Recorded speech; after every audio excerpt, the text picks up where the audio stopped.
வானாகி மண்ணாகி வழியாகி ஒளியாகி ஊனாகி உயிராகி உண்மையுமாய் இன்மையுமாய் கோனாகி என் சொல்லி வாழ்த்துவனே என்ற திருவாசகப் பாடலுக்கிணங்க இறைவனை ஒளி வடிவில் போற்றுவது வழக்கம்.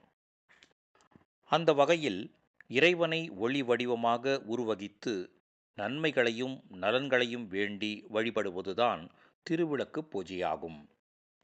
பொதுவாக திருக்கோவில்களில் திருவிளக்கு பூஜை நடைபெறும்போது பெண்கள் இதில் பக்தி சிரத்தையுடன் பங்கேற்று குங்கும அர்ச்சனை செய்வது வழக்கம்.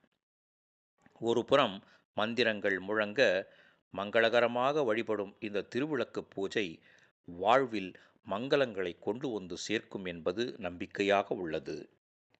அந்த விதத்தில் ஆவடி வீட்டு வசதி வாரிய குடியிருப்பு பகுதியில் அமைந்துள்ள ஸ்ரீ முத்துமாரியம்மன் ஆலய வளாகத்தில் பெண்கள் பங்கேற்ற திருவிளக்கு பூஜை நடைபெற்றது. இதில் கோவில் அறங்காவலர், நிர்வாகிகள் உட்பட ஏராளமானோர் பங்கேற்றனர். திருவிளக்கு பூஜையை கோவில் அறங்காவலர் திரு செல்வம், அறங்காவலர் குழு தலைவர் திரு எம்.டி. சண்முக சுந்தரம் சிறப்பான முறையில் ஏற்பாடு செய்திருந்தனர்.